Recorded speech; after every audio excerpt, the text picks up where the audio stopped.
Live, local, social. It's the Splash Live on Civic Center TV. Hello, everybody. Welcome to the Splash Live. I'm your host, Jake Schaff, bringing you all of the latest news and stories from right here in Greater West Bloomfield. As we continue to approach the annual Woodward Dream Cruise, which begins this Saturday, August 15th, smaller communities like Keego Harbor are getting into their celebratory modes early. This past Monday was the annual Gino's Restaurant Pre-Dream Cruise event, with countless classic cars and vehicles stopping by Keego Harbor for the community to check out and admire. It was also a chance for car lovers to catch up and connect over their love of automobiles. I spoke with some visitors of this year's Pre-Dream Cruise event to hear why they keep coming back for more. It's fabulous. It's always fabulous. This is probably my 5th or 6th year in a row that I've come, and we come up with a couple of friends. We're all in a Camaro club, local Camaro club, and we enjoy coming up here. And what is it like to be able to showcase one of your own cars at an event like this for everybody to see and to add to kind of the collection of incredibleness that is on display right here? It's a joy. It is. I mean, I've had my car for 50 years. I'm the original owner. And when people take a picture or look at it, it's still a thrill. This is a 1970 Nova with a 383 stroker small block. And it used to be my son's, and he wanted to sell it to fix up his house, and I decided I was going to buy it back. I grew up a quarter-mile away, and Gino started this probably 25 years ago with the hot rods coming. And we all appreciated it, and it just grew and grew and grew. It's wonderful. So you've been coming to this event for quite a long time, is that correct? Yes. 25, but it was never this big back in the day. It's just Gino and my dad knew each other, and they got together with the hot rods and Harleys and stuff like that. I actually got information about the show from another show last week and just got off work early and decided to make it out here. What's surprised you about this auto show that maybe you haven't seen from other auto shows in the past? The amount of people here on a Monday afternoon, this is crazy.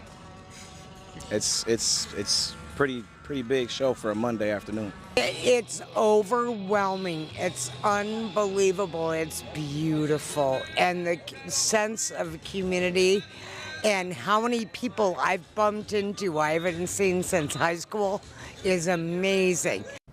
It was such a fun event. And again, that was the 29th annual Pre-Dream Cruise event. Next year, we're going to be hitting the big milestone of 30 years. This event is just going to keep growing bigger and better with every passing year. It's always a great time to stop by the Pre-Dream Cruise event in Keego Harbor. The West Bloomfield High School football team kicked off preparations for the 2026 season with a week-long lock-in designed to build discipline, teamwork, chemistry, and mental toughness. Our own Jonathan Montgomery has the story. Lock-in. The definition of that here in West Bloomfield means a time where these football players come together. As they live, they share meals, they live in the same space, and they build team chemistry, bonding, all as they prepare for the 2026-2027 football season. Here, we're spending time together. We're all sleeping in one room together. You know, we have 2 practices a day. We're eating together. You know, we're just a big team bonding. How does this feel being here with everybody, and what has this experience been like for you? It feels great. You know, this is my 3rd year here, and every year is just, you know, you're building chemistry with guys that, you know, that you never thought you probably even talk to. And it's just so much different stuff going on at one time. So it's just, you know, I love it, honestly. Christian, just tell me a little bit about your experience being a senior. This is your last year. How has every year, you know, doing the lock-in help the team chemistry? I mean, for sure my role in the team has changed over the years from being a freshman to now being one of the senior leaders in the group.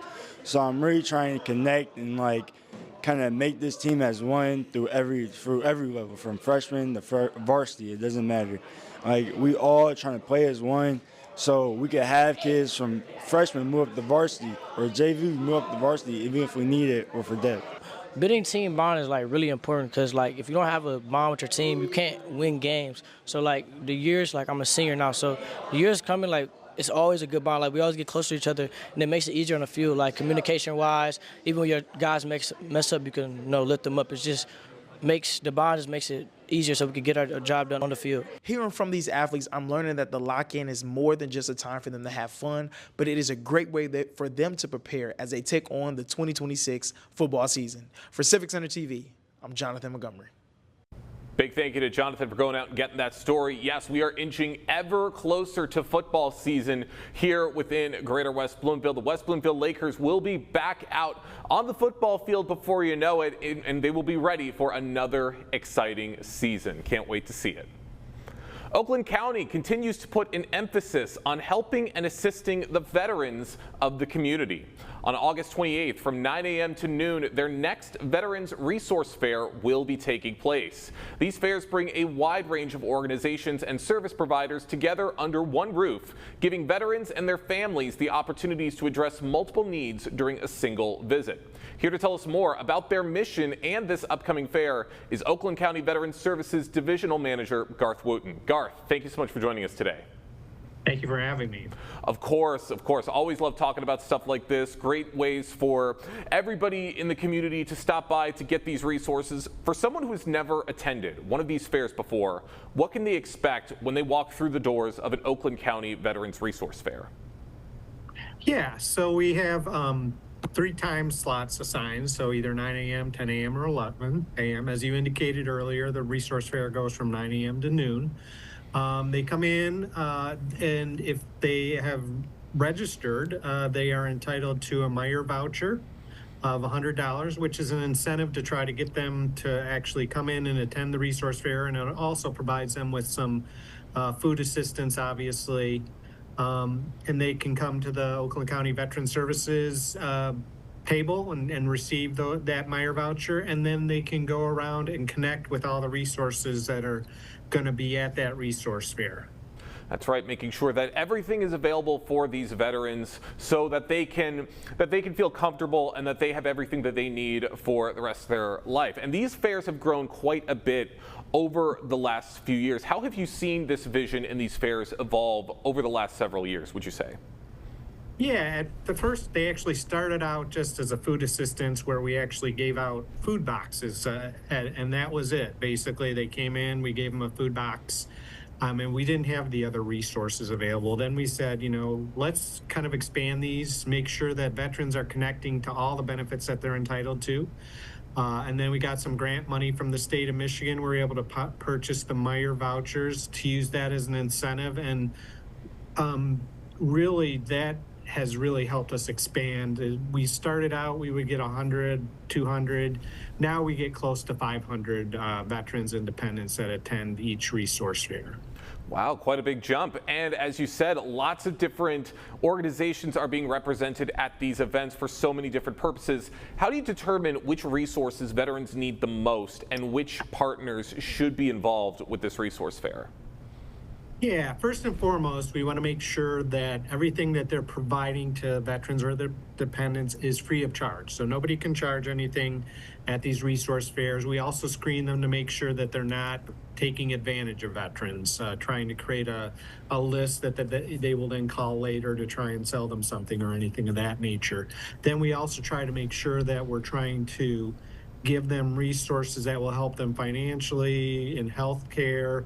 And also one of the things that we're finding is that coming to these resource fairs is kind of a social connection for a lot of them. I mean, it gets them out of the house, it gets them talking to other people, which is a big advantage. But, again, we want to make sure that their healthcare needs, if they need assistance with utilities, we have some resources there. We provide them with, there's some DTE provides free LED light bulbs at these events.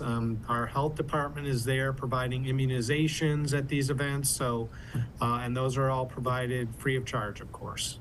Healthcare, finance, food services, these fairs have it all. And with so many resources that are available, let me ask you this, Garth, what are some of the resources available at these fairs that maybe veterans might not even realize that they qualify for or might have difficulty finding on their own?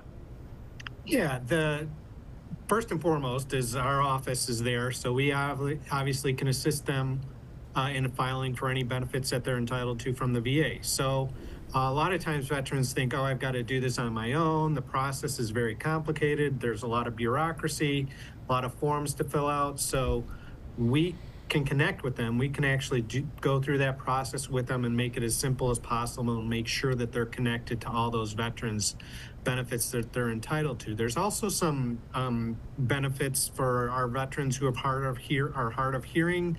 CapTel is there. They provide free caption phones so that they can actually communicate. It provides, the caption there so they can read what's being said, and that's kind of a nice little benefit for them, again, if they're having trouble communicating and staying in touch with others.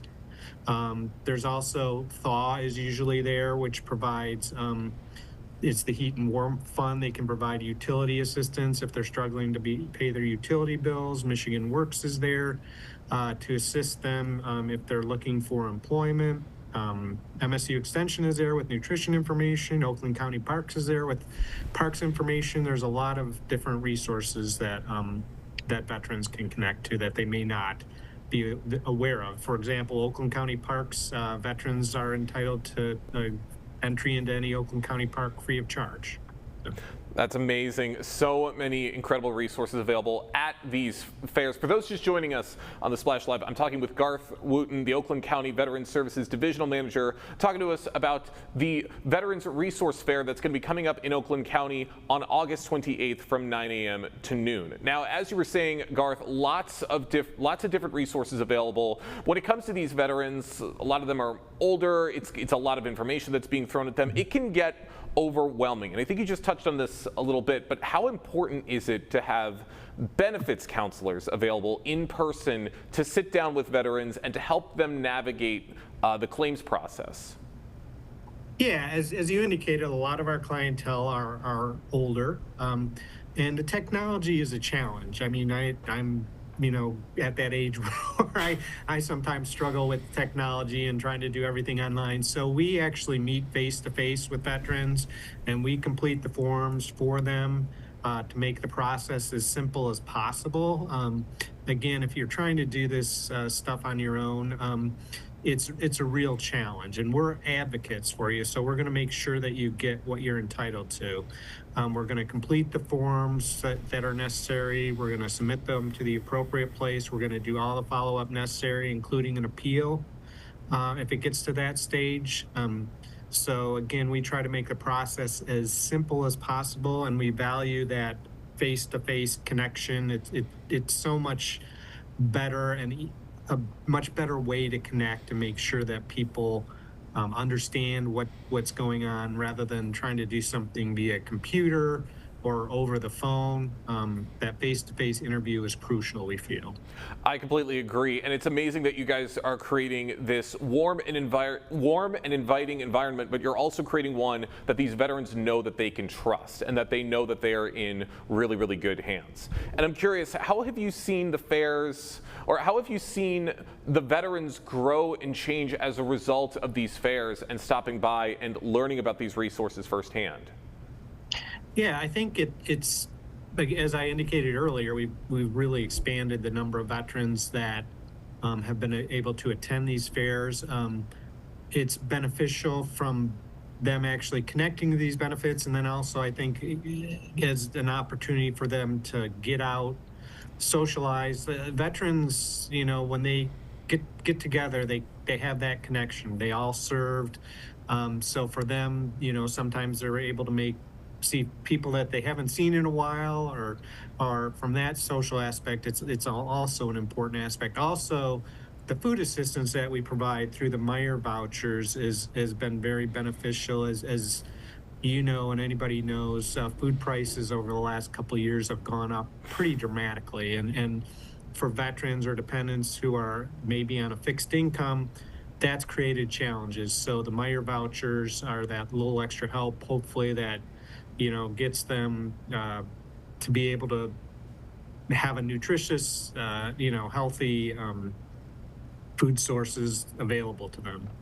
Yeah, these food prices are no joke, and that applies to everybody. So it's really, really great that you have these vouchers available to make sure that these veterans get what they need. A few more questions, Garth, before we wrap things up. Are there particular needs that you're seeing more frequently among Oakland County veterans today than you were seeing maybe several years ago?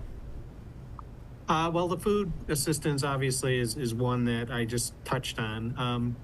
The assistance, I think, with the claims processing, again, it's the complexity of trying to do it on their own and being able to, again, sit with them and go over those benefits with them.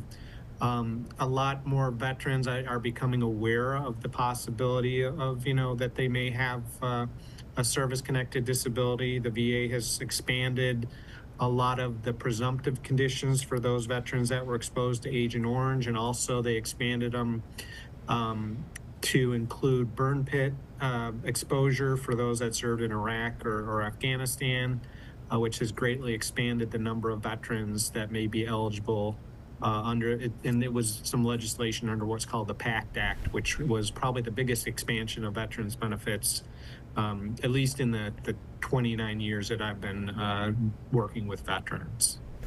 Wow, a lot has changed in that time. Glad that we're seeing these events continuing to grow and affecting more and more people every single year. Garth, for a veteran or a family member watching this who may be hesitant to ask for help, what would you say to encourage them to attend the upcoming fair and take advantage of the resources that are available? Yeah, first of all, I want to say make sure they pre-register, because that is a requirement. But what I would say is that, you've earned these benefits. It's not a handout. This is something that you've earned through your service to your country. There's no reason to be hesitant to apply or to feel that I'm taking benefits away from another veteran or another individual. That's not how the system works. Again, you've earned these benefits. Please take advantage of them, and please do it before you get in a crisis situation, because one of the most difficult things for us is when we see somebody that could have applied for a benefit years ago and would have been in a much better situation that then comes in once they get in that crisis where they're not able to pay for food, or they're having serious medical issues that they haven't been able to get help for. So again, make sure you apply and do it before you get in that crisis situation. That's right. The time to act is now. Make sure that you are set up very, very well for the future. Garth, last question before we wrap things up. You just talked about pre-registration. Where can people go to pre-register for this event and to maybe gain a little bit more information about this resource fair? Yeah, our website is probably the best way to get there, www.oakgov.com/veterans. That's the place to go, and that is the place to gain all of this information and to know what to expect with this upcoming Veterans Resource Fair. Garth, thank you so much for joining us today here on the Splash Live. Thank you. I appreciate it. Of course. Once again, August 28th is the date to remember, from 9 a.m. to noon. That is when the next Veterans Resource Fair will be taking place, helping so many people throughout Oakland County and throughout Greater West Bloomfield.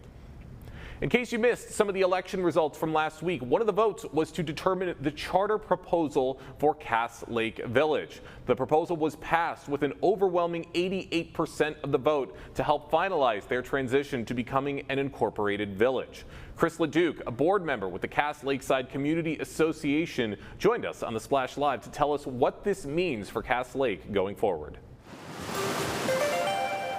Chris, thank you so much for coming on the show. Yeah, thank you for having me. Sure do appreciate it. Yeah, happy to have you on to talk about this. Congratulations. This has been a massive effort between yourself and so many of your neighbors in the Cass Lakeside subdivision over the recent years to become a village, because what people may not understand, this is an historic community, a long-lasting community, one of many here in Greater West Bloomfield. That's correct. Yeah, our community was developed around 1918, and it was developed as a resort community. So, I'm sure at the time it seemed like a great idea to install. We have these roughly 3 miles of canals throughout our community. And we also have 15 vehicular bridges. So we probably have more vehicular bridges that are supported by our 238 homes than in the rest of West Bloomfield. So after 100 years of wear and tear on these bridges, they've now accrued an infrastructure deficit. So we as a community have had to get together and figure out how are we going to resolve this. We also have a private water system that services our 238 homes, roughly 600 people, and that also was put in around 1918. So that is also a little over 100 years old. And so as a small community with sort of these heavy infrastructure burdens, it was left to us to figure out how best to solve these problems. And we worked with local stakeholders, including West Bloomfield Township, our elected representatives, Noah Arbit, Rosemary Bear, and Congresswoman Haley Stevens. And as we brainstormed ways that we could address this issue, the thing that made the most sense was to organize as a municipality. And it's a pretty emphatic need when 90% of the voters in your community say yes on that proposal. 247 voters from this community voting on the village charter, 217 of those voting yes to ratify that charter. Now, this is also a really unique situation, Chris, because while the Cass Lakeside Village has now passed its charter, it's officially got its rules and regulations for that village, it still isn't part of West Bloomfield Township and does have access to many of the resources from the township proper. How does that dynamic work? So I will say that the difference between Sylvan Lake, Orchard Lake, and we are Cass Lake Village. That is the name of the new municipality that we adopted yesterday. The difference is that Orchard Lake Village is a city, Kego is a city, Sylvan is a city, West Bloomfield's a township, but we're a village. So we actually continue to be within the township. We are part and parcel of the township. We have just reorganized our government from a community association to a village, but we continue to pay township taxes. We continue to vote for township officials. We continue to be represented by the township board. It's just the biggest difference, a couple differences. One is that in the past we had a flat HOA fee or like a flat tax. So whether your home was worth $250,000 or $2.5 million, we all paid the same amount. Now as a municipality, it's a progressive property tax, so it'll be based on your taxable value. And then, we are required to follow all the same procedures as other governmental groups within our other municipalities within our area. So things like Freedom of Information Act, transparency, record keeping, all of that. But what we did find is that when we went out and we looked for infrastructure funding, all of that funding assumed that you were a municipality, because there aren't many other community associations that manage 5 miles of roads, 5 miles of 4-inch water mains, 15 vehicular bridges, and 3 miles of canals that people can use. And so, what we found is when we went to go look just for loans, just for low-priced infrastructure loans, that we didn't meet those requirements because we weren't a municipality. So that's what led us here, but we continue to be part of the township. Again, we continue to pay township taxes, unlike Sylvan or Orchard Lake, where they get 100% of their residents' tax revenue. Our village millage will be on top of the township taxes. And this is pretty historic too, because the last incorporated village in Michigan, 27 years ago. The last village in Oakland County, 60 years ago. This is an historic moment for your community, and that's all well and great, but the most important part about this, Chris, is that, as you have mentioned multiple times, having access to those resources to help your infrastructure in your community. Given that this has now gone official and you now will have access to those resources should Cass Lake Village pursue them, how much of a huge help will this be to your community? I mean, it's amazing because we as a society, we organize infrastructure funding from the top down, right? It starts at federal and then it goes to the states and then it goes to the local community. Just our water system alone, we had the county quote replacing the water system for us so that we could leverage their bond. And they quoted us $15 million to replace our water mains. And so it's overwhelming. And again, we're only 238 homes, and none of us were around in 1918 when the community was developed. And none of us, a lot of us weren't around during this sort of accrual period where this deficit accrued over time. But we are a bunch of people who came together and understood it's going to cost money to fix this. But as you saw with the overwhelming response, I think because we already maintain a lot of our own infrastructure, we here at Cass Lake Village, we do have that sense of community and coming together that's sort of unique and gives us part of our character. But certainly, a $25-30 million deficit is a lot for 238 homes to carry.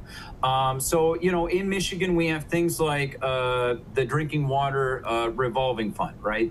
Which is basically an infrastructure bank. They make low-cost loans to municipalities, where we would pay that money back over time. We're actually on their priority list in order to help us replace our water system. But the Treasury Department couldn't write us a check because, again, we weren't a municipality. So because we couldn't get bonding, we couldn't even borrow money. So, this will certainly help us tap into some of those low-price loans so that as we're taking on these large projects, we have the same access to resources that other communities do in Michigan.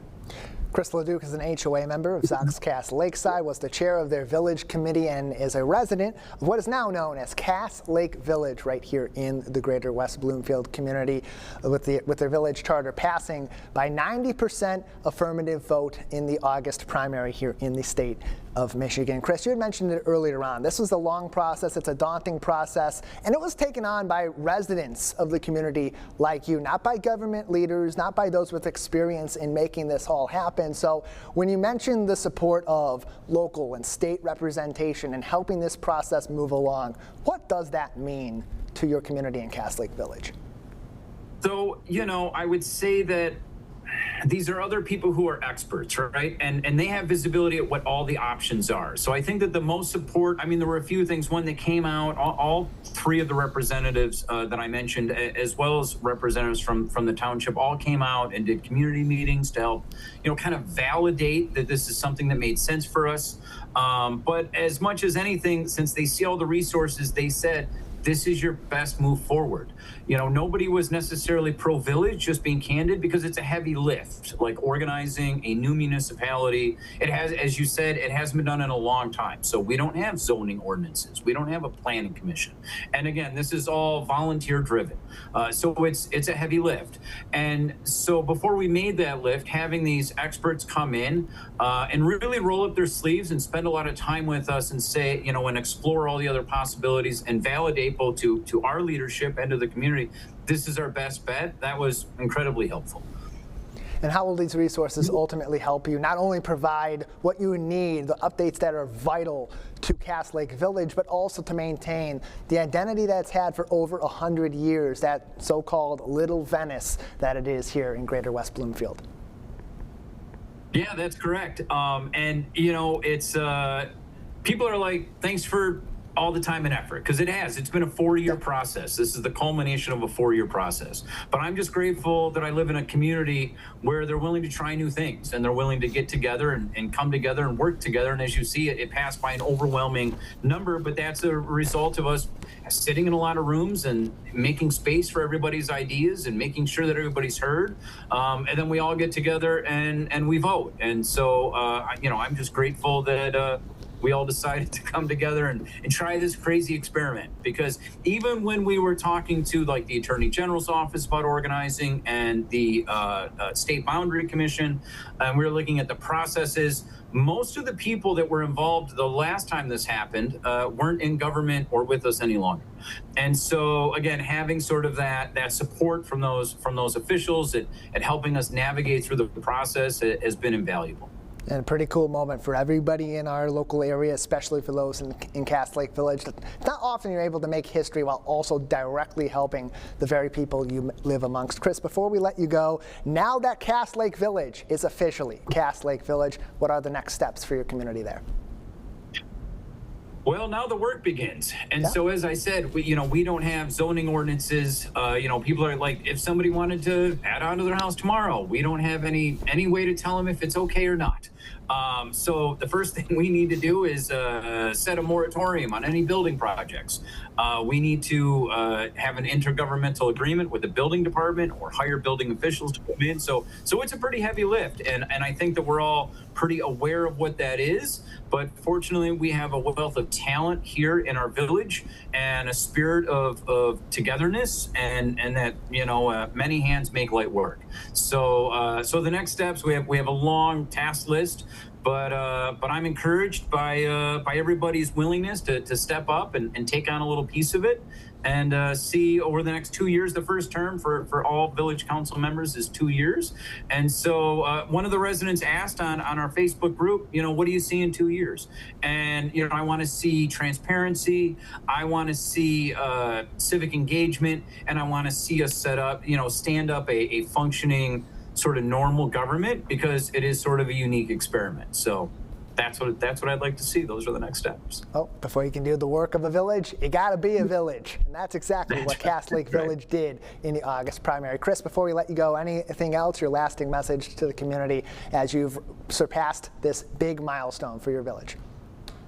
Well, Cass Lake Village is around 109 years old, and so I hope that this puts us on the best footing for the next 109 years, and that in the next 100 years, people will look back and say, this was when we made history as a village in Michigan, and I think it'll be a source of pride for all of us. So I'm just very proud of our community. Well, congratulations to you, to all that were involved in this multi-year process to be able to turn your 238 home, roughly 600 person population in Cass Lake Village into just that, a brand new village. Chris, thank you so much.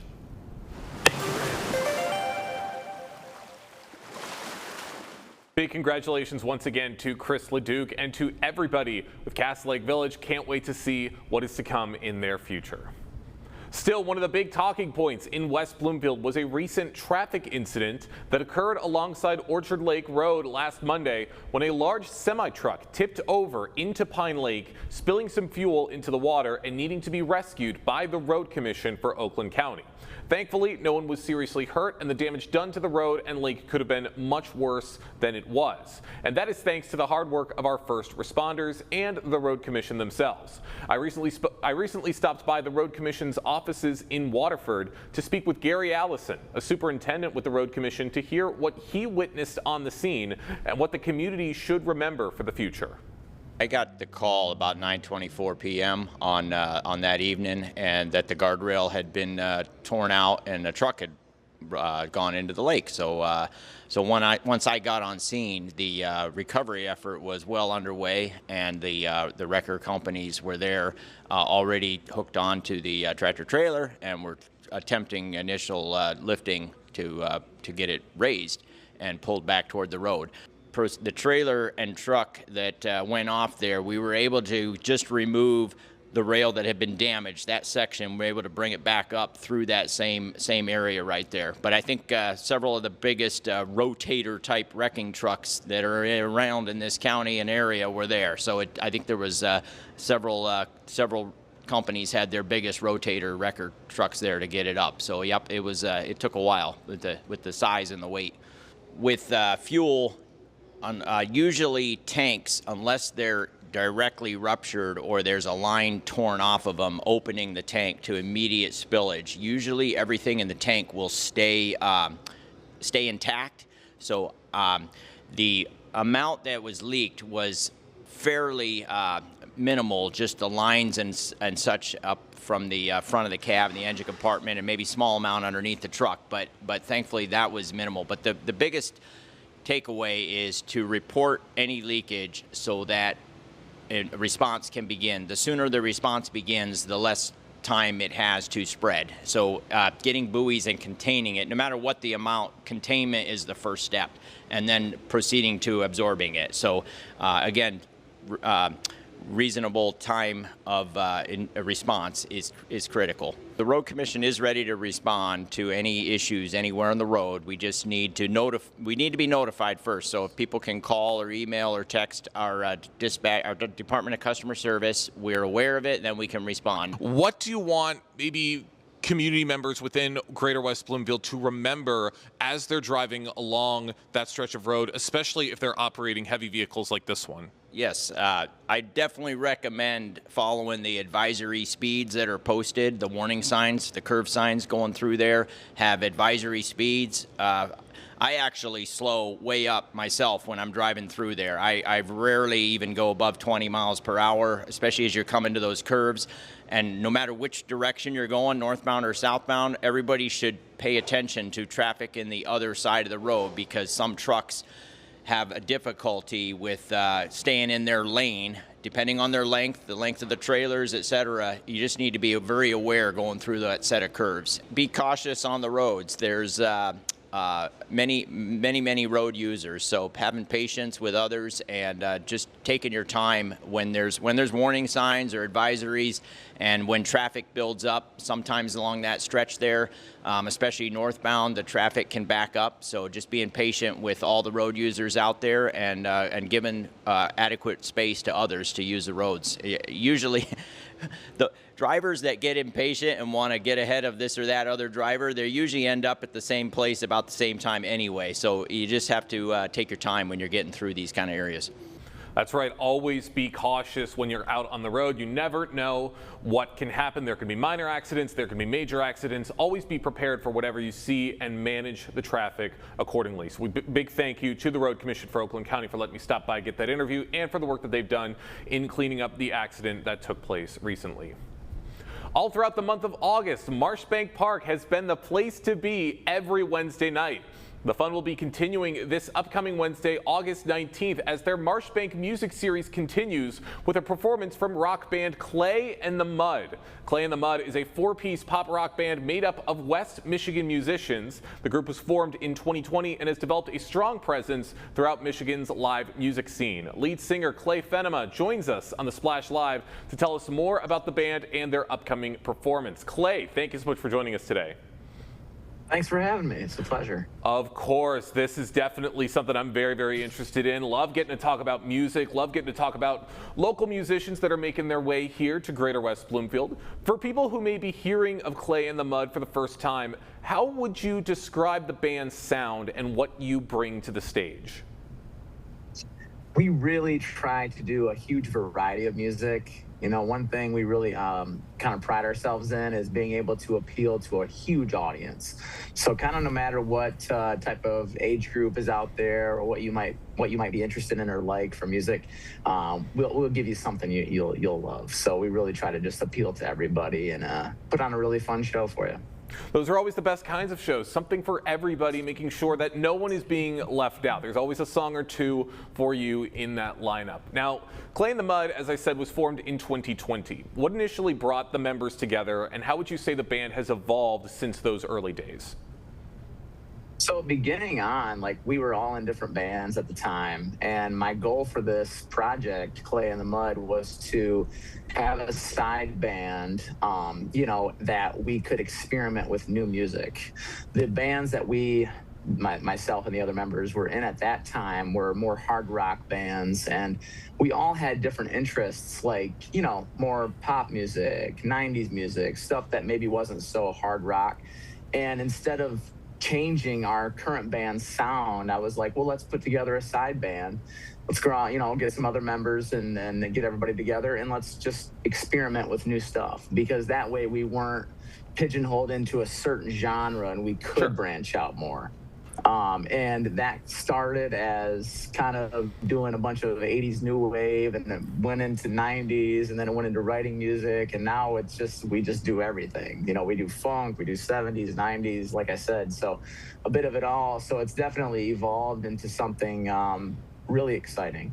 I love that. A lot of different sounds with this band, and it should be noted that along with performing a wide variety of covers and a wide variety of genres as well, you also perform original music as well. How do you go about building a set list that keeps an audience engaged from beginning to end with a multitude of different songs to choose from? Yeah, it's funny. I don't actually write the set list until like 20 minutes before we go on stage, no matter what show we're at. So it's kind of, I kind of feel the audience out. I take a look around and try to gauge maybe what they might like, you know. Like last night we were playing in Durand, Michigan, and, you know, it was a lot of older folks, a lot of people. And actually this lady came up to me and she was kind enough to let me know that she really wanted to hear, they want to hear 60s and 70s. So I built my set list around that. I would say majority of the shows we do not involve a lot of our original music, just because we want to play songs that people are, you know, aware of and know, that are more mainstream songs. We will throw in one or two occasionally just to get people to hear our songs, but it's mostly cover music, like I said, in that mixed variety and mixed genre format. And I really just try to make sure we just go song to song to song and not really have much break or no dead air. I just like to keep people on their feet, and you know, life is serious and life is stressful, and if you can come out and enjoy yourself for an hour or two, my job is done. I love it. Makes a lot of sense. Reading the audience, understanding what they're going to want to see from a Clay in the Mud show. If they're going to want some of the older songs, if they're going to want some of the newer songs, understanding what they're looking for, and that sets up everybody for a very, very fun night. That's amazing.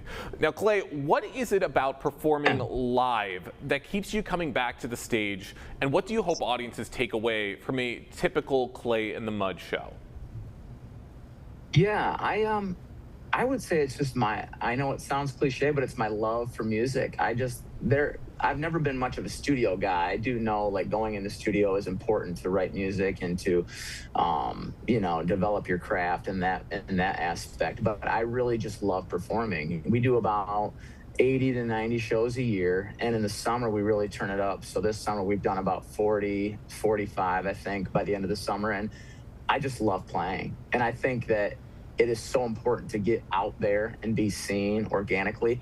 I know social media is huge and it's really important, but I think a lot of bands, newer bands especially, don't go out and play enough, or at least try that enough. And I think being out there and being in front of people, it's so exciting. And I'm glad that it came back in full force, because we did start this band right before COVID hit. And literally our first show was in February of 2020. And all of a sudden everything happened. So to be able to be out there and just play all the time, even though some of my band members, they get mad at me for booking so many shows, but that's okay. I'm gonna keep doing it. No, but you're absolutely right. It's great that we're seeing live music coming back in full force. I mean, there's truly nothing like it. For those just joining us on the Splash Live, I'm talking with Clay Fenema, the lead singer of Clay in the Mud, who will be performing at the next Marshbank music concert that's going to be taking place on Wednesday, August 19th. Now, Clay, what does it mean to be bringing your band to West Bloomfield and to become a part of the Marshbank music series? I'm excited. I love it, because I've never actually played in West Bloomfield, nor have I really explored that area myself at all. So I love getting in front of new audiences, and that's something we've done a lot more this summer. We've branched out and played all these different towns, like 2, 3, 4 hours away, that I've never played or been. And it's cool to just see all the people that come out and support a local event like that. And it's cool how many different towns do these music series during the week. I love it. I think it's so good for the community, and I'm excited to see your guys' town, and I'm excited to see how many people come out, and I can assure you that if you do it, you'll have a great time. Like I said, we'll have something for everybody, and it'll be a fun night. And summer's not over, so we're gonna make sure we continue this trend. That's right. I mean, I may be a little biased, but I think you're going to have an excellent time here in West Bloomfield. And there's something about just this intimate community settings. What do you enjoy most about playing these types of community concerts with live music, food trucks, and the community in an outdoor setting? I think I really like I like those types of shows almost more than like a bar or like a typical night where it might be like a late night bar where people are dancing, you know, more of a party environment. These types of shows are fun because I don't feel pressured into playing dance music so much. Like, I understand people still dance at these types of events, but so much of the shows we do that are late night shows, I feel like we have to play dance music, and we can't play songs that are more laid back and more jam songs that people can sit back and really enjoy and listen to, because I want to keep people dancing, you know, at any given night. So at a show like this or any show of this environment, I feel like I can play more laid back music to start, so to speak, and get people to really enjoy that song. And it's just more of a laid back environment a lot of times, which I really enjoy because I don't get a lot of that otherwise. I mean, yeah, especially with we're still in August, summer's still taking place. We want to see people getting out on the dance floor, doing a little shimmy if they can, and just having an amazing night. Now, you've said that Clay in the Mud has a lot of different influences. I'm curious, how has the Michigan music scene influenced Clay in the Mud, and what has it meant to build an audience all throughout the state? Yeah, like growing up, I was always about 80s rock. Hard rock, like hair bands, Def Leppard, all that that was always my thing. I mean, like out of high school, I had hair down to here. That was kind of my thing. But I always had an appreciation for 90s alternative and more easy listening bands like Matchbox 20, Collective Soul, bands like that. I always had a deep appreciation for, and that appreciation grew as I got older. So kind of that was where I pointed the direction of our original music to go. I wanted to write music in that kind of style, and that is actually like where I see this band going. Like, we really tried to give that 90s alternative vibe almost, which is actually super popular right now, which is cool. Early 2000s, you know, bands like Fall Out Boy and stuff like that was big when I was in middle school. So it's like, that's cool to bring that stuff back too, you know. It's big. I love it. I mean, yeah, you're listing off a lot of the bands I love and listen to. Fall Out Boy, Matchbox 20. My favorite song of all time is Iris by Goo Goo Dolls. So you're definitely tapping into a lot of these different lanes that I'm certainly interested. I definitely want to check this out, and I'm sure the community is very excited to see this as well, Clay. Last question before we wrap things up. As the band continues to grow, what are some of the goals or places that you hope Clay in the Mud goes to next? I would like to see the band put out a full-length album in this year, 2027, going into this year. I really would like to do that, and potentially do a short tour of some sort, you know, kind of hit the road for maybe a month or two and just do kind of a Midwest thing, because normally, you know, we're playing out of town a lot and we're hitting the road quite a bit, but we're still all doing, you know, the grind of the day-to-day work life, music life balance. So I would like to see my band head that direction a little bit. So that would be really cool. And just keep trying to keep the music scene interesting. We have a great music scene in Grand Rapids and West Michigan and the whole greater area. A lot of cool bands, up and coming bands, and there's a lot of really cool venues that I would like to get into and maybe open for somebody. Like at Meyer Gardens, there's a lot of cool bands that come through there, and it'd be great to open for one of them, or even like at the Acrisure Amphitheater in Grand Rapids, our hometown, would be really cool. So that's what I'm hoping for. Love hearing these goals. Can't wait to see where the band goes from here. Clay, thank you so much for joining us today here on the Splash Live. Thanks for having me. Looking forward to next week. Of course, and the community is looking forward to next week as well. Once again, Marshbank Music, the series is continuing on Wednesday, August 19th. You will see Clay and the Mud all right there in Marshbank Park. It's going to be an incredible, incredible time. The Culture Cup is Oakland Thrive's signature golf outing that brings together business leaders, community partners, elected officials, and supporters for a day of networking, friendly competition, and philanthropy in support of economic development across Oakland County. This year's event, the fourth of these cups, is scheduled this year for August 14th at Glen Oaks Golf Course in Farmington Hills. Here to tell, we recently spoke with Camille Walker-Banks, the CEO of Oakland Thrive, to hear more about this wonderful event. Camille, thank you so much for joining us today. Good morning, Jake. It's a pleasure to be with you. Thank you for having me.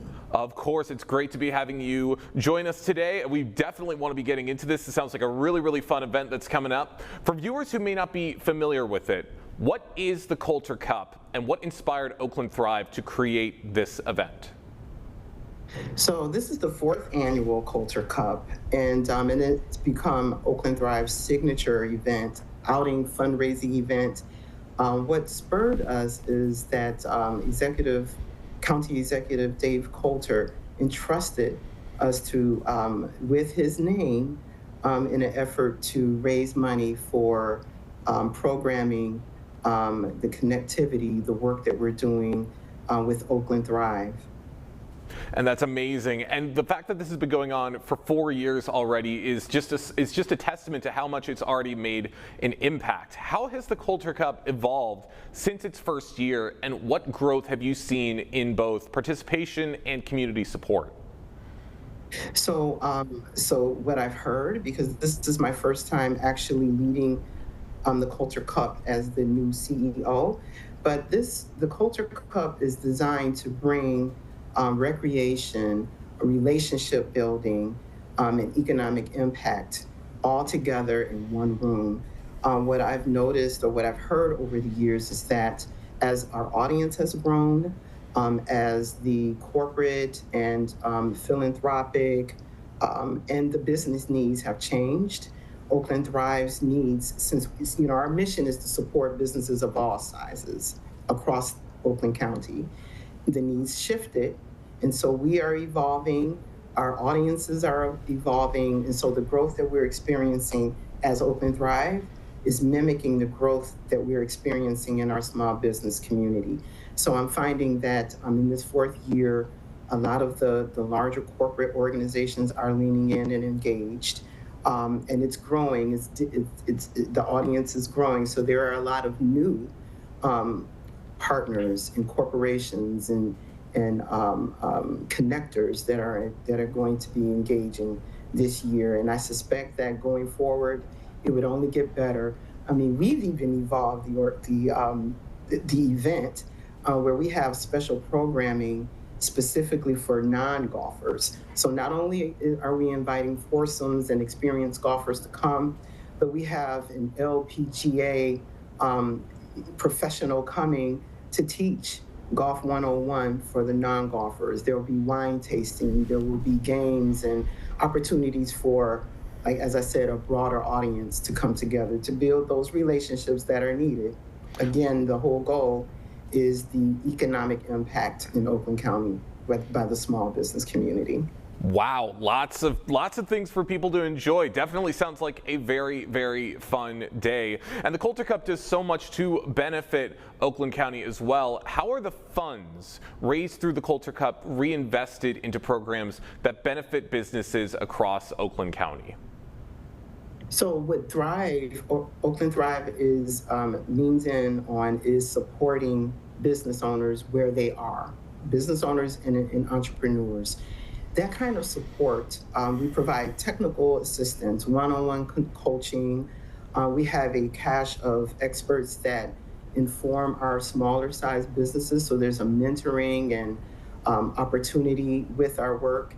And our programming is starting to evolve that is based on what we've learned in real time from the business community of what their needs are. So we're growing our programming, but the growth of our programming requires unrestricted funding, and that's what County Executive Coulter understood and entrusted and provided us with this opportunity to raise those funds. But those funds come through Oakland Thrive, and it's going to, the business community will see immediately programming, connections, lending resources, procurement readiness programming. Oakland Thrive is evolving and expanding its programming, and if not for the generosity of County Executive Coulter and his leadership, we would not be able to pull this off. So I'd like to thank him for that, for his vision in this, and for this opportunity. Of course, he's doing a lot of great work, and especially to help put together an event like this for the community to enjoy. For those just joining us on the Splash Live, I'm talking with the CEO of Oakland Thrive, Camille Walker-Banks, talking about the 4th annual Coulter Cup event that is going to be taking place on August 14th at the Glen Oaks Golf Course in Farmington Hills. So it's coming up very, very soon. Of course, when it comes to an event like that's helping all throughout Oakland County, we do want to touch on how it's going to help Greater West Bloomfield. How do communities such as Greater West Bloomfield benefit from the work that Oakland Thrive and events like these do throughout the year? Well, West Bloomfield is a part of Oakland County and a very important city and community within our county. There is an Oakland Thrive staff person whose charge is to ensure that West Bloomfield businesses stay engaged and connected with all of the changes that are going on legislatively that is affecting or presents opportunities for small businesses. So we're connecting already, working through the chambers, through the DDAs, through the main streets. We are equipped and able to be present and have been for West Bloomfield businesses whatever stage they are, whether it's ideation, whether they are startup or they're growing. We have and will continue to be a resource for West Bloomfield businesses. So I want to encourage all of the businesses in this community to please utilize Oakland Thrive services. I have a staff person, as I mentioned, who is very passionate, Justin Eby, and he knows where all of the resources are, and he's able to leverage the expertise that we have on our team, that we have within the county, and that we have within the West Bloomfield Chamber and other organizations, partners, that we can connect easily. So small business owners, you don't have to do everything yourself. You are not alone. You have Oakland Thrive, and we will work for you. That's right. Oakland Thrive is in your corner. You guys are here to help small businesses. Yes. You're here to help big businesses. Everybody coming together, and especially at events like the Coulter Cup. What do you hope are the biggest things, business leaders, community organizations, everybody who stops by this event, what do you hope are the biggest things they take away from being here and from forming those ever important connections? Of course, the connections and as I mentioned, the audience is expanding, so there are opportunities for those who have supported the first 3 golf outings. They will be pleasantly surprised because of the evolution. I mean, we're growing, the program is growing, the relationships are going to continue.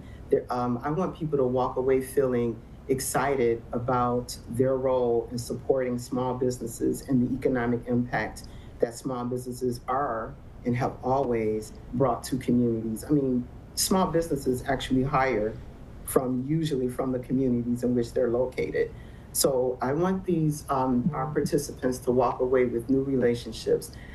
Sure, it's 18 holes, but they're going to feel elevated and lifted and a part of the economic driver that small businesses are and represent in this county. And then what I hope is that they will continue to support Oakland Thrive initiatives, that they will continue to attend all of our events. We have an annual Spotlight Pitch competition that is happening October 8th. And so a lot of the small business owners are going to be pitching. I want people to walk away from the Coulter Cup and feel like they are a part of the growth of economic development and small business development in Oakland County. That's wonderful. Making sure and refreshed and excited. Of course, making sure everybody feels like they are a part of this community. Everybody has a voice. Everybody is making their presence known. I got a couple more questions for you, Camille, before we wrap things up. Looking ahead, as you said, this is your first Coulter Cup as CEO of Oakland Thrive. What are your goals for the future of the Coulter Cup, and where do you see the event growing over the next several years? Well, first and foremost is this being my first Coulter Cup. I'm looking forward to creating and developing meaningful new relationships within Oakland County. So the contacts is what I'm very excited about. We have a number of new staff members in Oakland Thrive, and their expertise is vast. And so they too will also have an opportunity to really connect with the community in that way, very, very thoughtfully.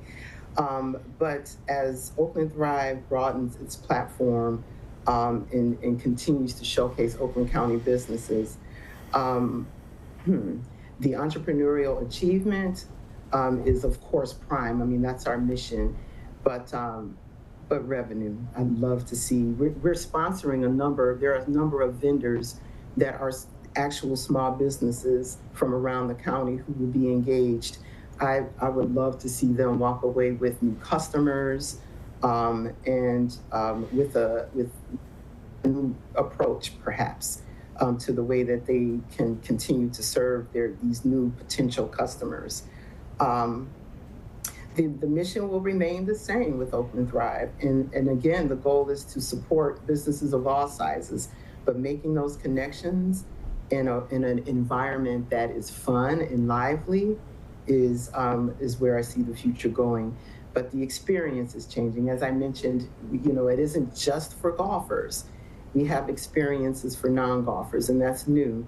So every year, I hope to bring something new and fresh to the Coulter Cup to keep the excitement going and to continue to grow it. Again, the Coulter Cup is going to be taking place at the Glen Oaks Golf Course on August 14th. That's going to do it for us today here on the Splash Live. Big thank you to all of our guests and for everybody on the Splash Live team for helping to make this show possible every single day. I've been your host, Jake Schaff, live, local, social. It's the Splash Live on Civic Center TV.